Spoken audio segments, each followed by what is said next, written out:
السلام علیکم دوستو، میرا نام ہے مقصود، آپ دیکھ رہے ہیں ورلڈ ایکسپلوریشن۔ دوستو 1769 کا سال جزیرہ کورسیکا کے پہاڑی دیہات میں ایک ایسا لمحہ رقم ہوا جو تاریخ کے دھارے کو بدل دے گا۔ نیپولین بوناپارٹ ایک غریب مگر باوقار اطالوی نسل کے خاندان میں پیدا ہوا۔ اس کا خاندان جنوبی اثرات رکھتا تھا، لیکن جب فرانس نے کورسیکا پر قبضہ کیا تو ان کی قومی شناخت بحران کا شکار ہو گئی۔ اس کے والد کارلو بوناپارٹ ایک درمیانے درجے کے قانون دان تھے جو اپنے بچوں کو اعلیٰ تعلیم دینے کے خواہش مند تھے، مگر حالات سے مجبور بھی۔ نیپولین کا بچپن غربت، سیاسی کشمکش اور نفسیاتی ٹوٹ پھوٹ سے بھرا ہوا تھا۔ ایک طرف وہ فرانسیسی قابضوں کو ناپسند کرتا تھا، دوسری طرف اپنے خاندان کے زندہ رہنے کے لیے انہی کے نظام سے وابستہ ہونا ضروری تھا۔ یہ تضاد اس کے اندر ایک ایسی آگ پیدا کرتا ہے جو پوری یورپ کو راکھ کر دے گی۔ اس کی والدہ لیٹیشیا ایک سخت مگر اچھی عورت تھی اور مذہبی خاتون تھی، جنہوں نے نیپولین کو نظم و ضبط، سادگی اور اندرونی قوت کا سبق دیا۔ ماں کا یہ اثر نیپولین کی شخصیت کا ایسا ستون بن گیا جس پر بعد میں ایک سلطنت قائم ہو گئی۔ نیپولین کا کورسیکا چھوڑ کر فرانس جانا ایک عام سفر نہیں تھا، بلکہ یہ اس کی شناخت کا زبردستی بدلنا تھا۔ ایک ایسا لڑکا جو کورسیکا کی آزادی کا خواب دیکھتا تھا، اب فرانسیسی فوجی اداروں میں تربیت پا رہا تھا۔ زبان اجنبی تھی، لباس مختلف، آداب انجان اور ماحول سرد۔ فرانس کے امیر طلبہ نیپولین کو تحقیر کی نظر سے دیکھتے تھے، اس کی بول کا مذاق اڑاتے اور اسے ایک بچھڑے جزیرے کا گنوار سمجھتے تھے۔ اس تعصب نے نیپولین کے دل میں ایسی تنہائی، غصہ اور خود اعتمادی پیدا کی جو ایک دن دنیا کے تخت ہلا دے گی۔ ملٹری اسکول میں نیپولین نے تنہائی کو اپنی طاقت بنایا۔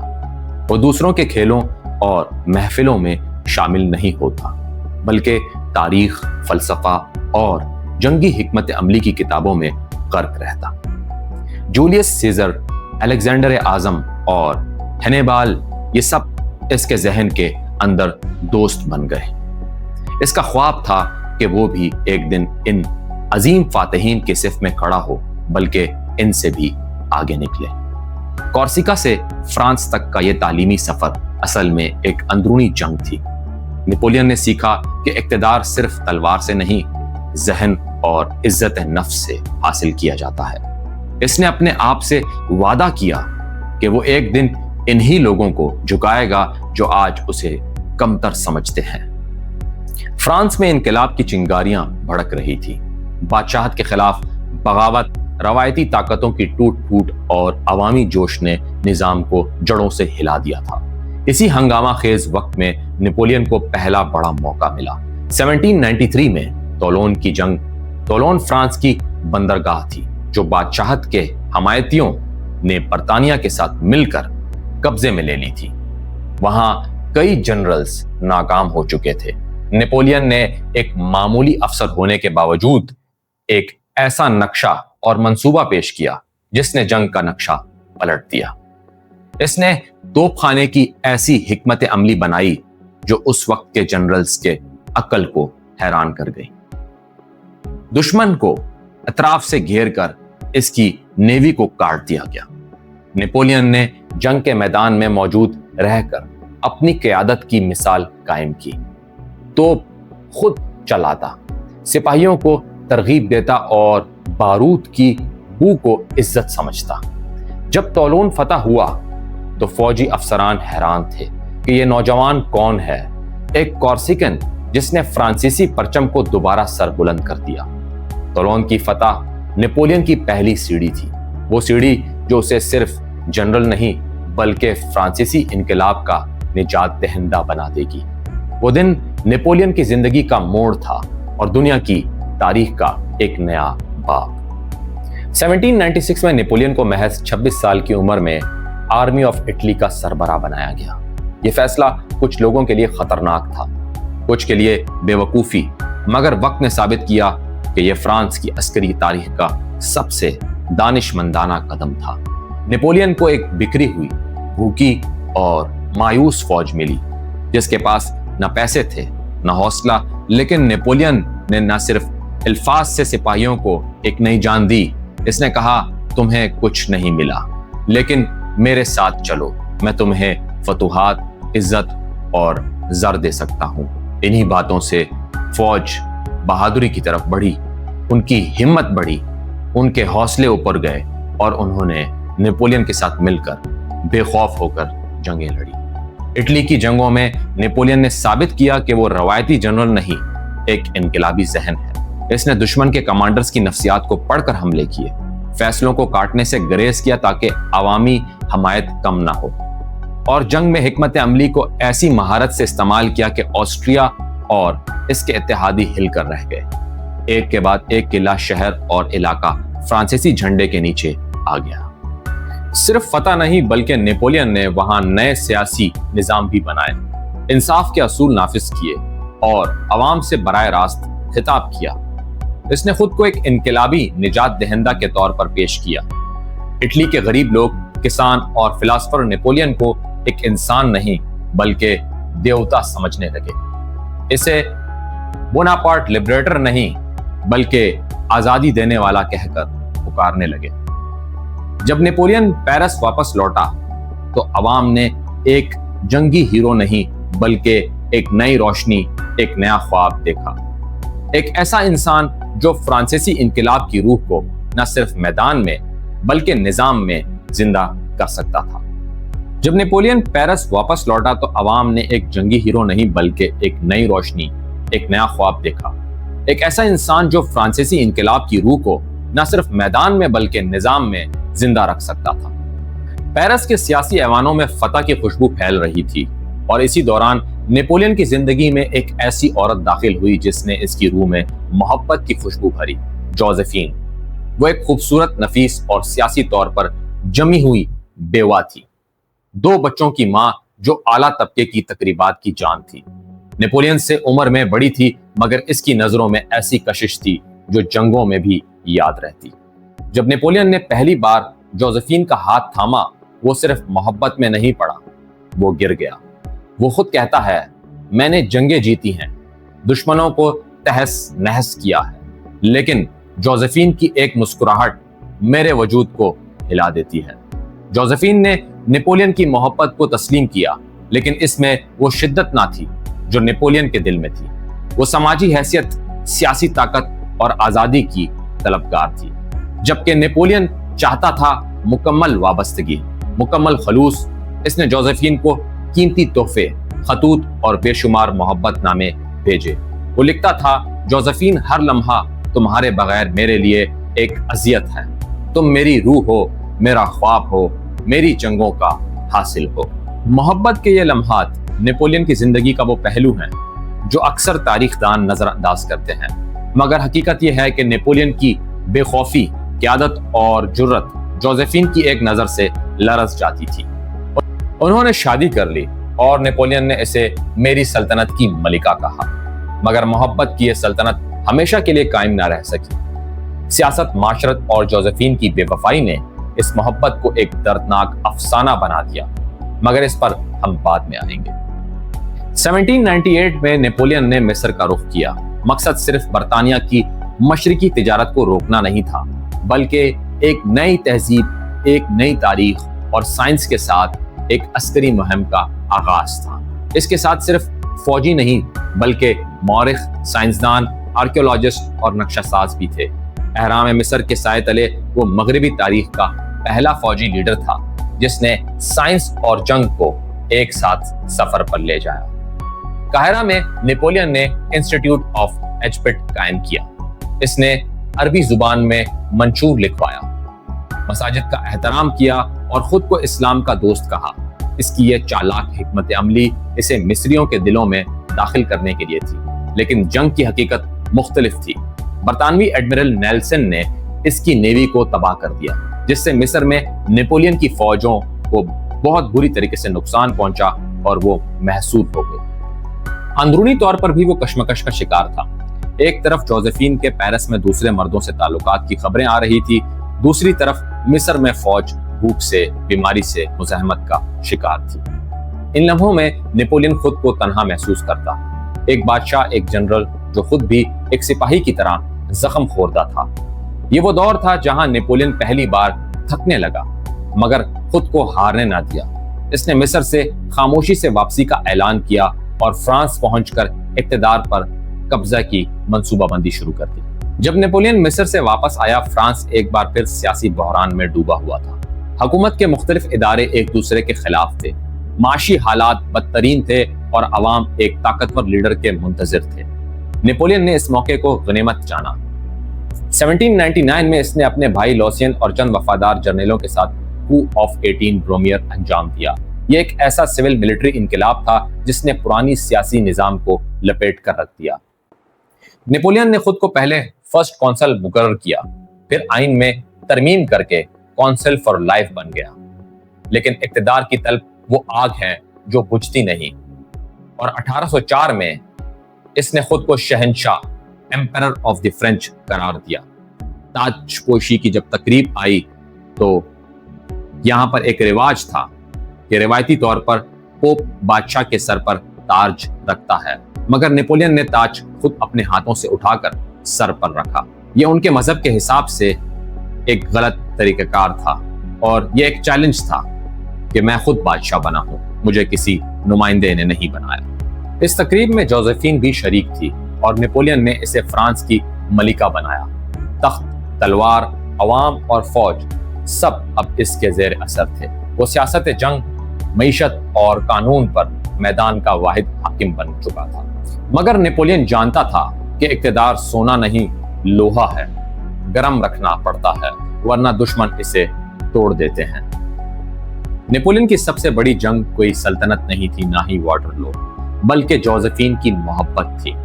جس عورت کے لیے وہ قلعے فتح کرتا تھا، اس کا دل جیت نہ سکا۔ جوزفین اسے چاہتی ضرور تھی مگر نیپولین جیسی شدت سے نہیں۔ اس کے پیرس میں رہنے کے دوران بے وفائی کی خبریں نیپولین تک پہنچتی رہی۔ مصر میں جنگوں کے دوران جب نیپولین نے ایک خط میں لکھا، میں تمہیں ہر لمحہ محسوس کرتا ہوں، تم میری سانسوں میں ہو، تو اس کے جواب میں جوزفین خاموش رہی۔ جب نیپولین شہنشاہ بنا تو اس کے سامنے ایک نیا بحران تھا۔ فرانس کو ایک وارث درکار تھا اور جوزفین سے اولاد نہیں ہو رہی تھی۔ اس نے لاکھ چاہا کہ وہ اس رشتے کو بچائے مگر ریاستی ضرورت، سیاسی دباؤ اور درباری سازشوں نے اسے مجبور کیا کہ وہ جوزفین کو طلاق دے دے۔ یہ لمحہ تاریخ کا سب سے دردناک لمحہ تھا۔ تاج و تخت رکھنے والا دنیا کا طاقتور ترین انسان اپنی محبت سے محروم ہو رہا تھا۔ طلاق کے بعد بھی نیپولین نے جوزفین کو خط لکھے، اس کے باغات میں وقت گزارا اور اس کی صحت کی فکر کی۔ وہ اپنی دوسری بیوی ماریا لوئس سے جسمانی رشتہ رکھ سکا مگر روحانی تعلق نہیں۔ جوزفین ہمیشہ کے لیے اس کی روح میں رہی اور جوزفین کے مرنے کے بعد نیپولین کئی دن خاموش رہا، کسی سے نہ بولا۔ ایک دن صرف اتنا کہا، میں نے دنیا کو بدلا مگر خود کو نہیں بچا سکا۔ 1812 میں نیپولین نے ایک ایسا قدم اٹھایا جو تاریخ میں اس کی عظمت کا زوال بن گیا۔ اس نے روس پر حملہ کر دیا 6 لاکھ فوجیوں کے ساتھ مل کر، جو اس وقت کی سب سے بڑی یورپی فوج تھی۔ نیپولین کا منصوبہ ماسکو کو قبضے میں لے کر روس کو جھکانا تھا، لیکن روسی حکومت عملی کچھ اور تھی۔ زمین چھوڑ دو مگر دشمن کو کچھ نہ دو۔ روسی فوجیں پیچھے ہٹتی گئی، دیہات اور فصلیں جلا دی گئی اور نیپولین کی فوج بھوک، سردی اور تھکن کا شکار ہوتی گئی۔ جب نیپولین ماسکو میں داخل ہوا تو شہر پہلے ہی خالی اور جلا ہوا تھا۔ موسم سرما قریب تھا اور نیپولین کو واپس لوٹنا پڑا۔ واپسی کا سفر تاریخ کی ہولناک ترین پسپائیوں میں شمار ہوتا ہے۔ درجہ حرارت -30 تک گر گیا، گھوڑے مر گئے، فوجی برف میں جم گئے، قحط کا عالم ہو گیا۔ 6 لاکھ میں سے صرف 20,000 فوجی واپس پیرس پہنچ سکے۔ نیپولین جو کبھی ناقابل شکست سمجھا جاتا تھا، اب شکست خوردہ اور کمزور نظر آتا تھا۔ یہی وہ لمحہ تھا جب یورپ کی دیگر سلطنتیں، آسٹریا، روشیا، برطانیہ سب متحد ہو گئی۔ نیپولین کی طاقت لرزنے لگی اور وہ فرانس میں بھی سیاسی مخالفت کا شکار ہو گیا۔ 1814 تک نیپولین کی طاقت زمین بوس ہو چکی تھی۔ یورپ کے تمام بڑے ممالک برطانیہ، آسٹریا، روشیا، روس ایک متحد محاذ بن چکے تھے۔ پیرس پر قبضہ ہو چکا تھا اور نیپولین کو مجبور کیا گیا کہ وہ تخت سے دستبردار ہو جائے۔ وہ جو کل تک خود کو یورپ کا آقا کہلاتا تھا، اب ایک غیر مطلوب سابق بادشاہ بن چکا تھا۔ مگر دنیا نے اس کی جلاوطنی کا جو مقام چنا وہ خود ایک طنز تھا۔ ایلبا نامی ایک نیپولین کو چھوٹے سے جزیرے پر جلاوطن کر دیا گیا جو بحیرہ روم میں واقع تھا اور صرف چند ہزار کی آبادی رکھتا تھا۔ یہ ایک تنگ، محدود اور غیر شاہی مقام تھا، لیکن نیپولین کی شخصیت اتنی طاقتور تھی کہ اس نے اس چھوٹے سے جزیرے کو بھی ایک منی سلطنت بنا دیا۔ وہاں نیپولین نے اصلاحات کی، مقامی معیشت بہتر کی، عدالتی نظام قائم کیا اور عوام سے براہ راست تعلق رکھا، مگر اندر سے وہ ٹوٹا ہوا تھا۔ وہ ہر رات جوزفین کی یاد میں تنہا سیر کرتا اور فرانس کے حالیہ واقعات کی خبریں حاصل کرتا۔ اسے علم تھا کہ فرانس میں بادشاہت واپس آ چکی ہے اور عوام پرانے شاہی نظام سے خوش نہیں۔ نیپولین کے اندر ایک طوفان پل رہا تھا۔ وہ خاموش تھا مگر شکست کو قبول کرنے والا نہیں۔ 1815 کی بہار میں جب فرانس میں بادشاہ لوئی 18ویں کی حکومت کمزور ہو رہی تھی، نیپولین نے وہ قدم اٹھایا جس نے دنیا کو حیران کر دیا۔ وہ ایلبا سے فرار ہو کر فرانس واپس آ گیا، بغیر کسی فوج، بغیر کسی جنگ، صرف اپنی موجودگی سے۔ جیسے ہی وہ زمین پر اترا، شاہی فوج کو بھیجا گیا کہ اسے گرفتار کرے، لیکن جب فوج نے نیپولین کو دیکھا، اس نے آگے بڑھ کر اپنا سینہ کھولا اور کہا، اگر تمہیں لگتا ہے کہ میں غدار ہوں تو گولی مار دو۔ سپاہی پلک چھپکنا بھول گئے، بندوقیں نیچے ہو گئی اور پھر نعرہ بلند ہوا، بادشاہ زندہ باد۔ نیپولین بغیر ایک گولی چلائے پیرس پہنچ گیا۔ بادشاہ بھاگ گیا اور نیپولین نے ایک بار پھر تخت سنبھال لیا۔ یہ 100 دن کی حکومت کہلاتی ہے، ایک ایسی واپسی جو تاریخ میں منفرد مقام رکھتی ہے۔ لیکن دشمن بھی خاموش نہ بیٹھا۔ یورپ نے ایک بار پھر متحد ہو کر نیپولین کو روکنے کی تیاری کی۔ اب کی بار فیصلہ کن جنگ ہونے والی تھی۔ 18 جون 1815 بیلجیم کا میدان واٹرلو، نیپولین اور اتحادی افواج آمنے سامنے تھی۔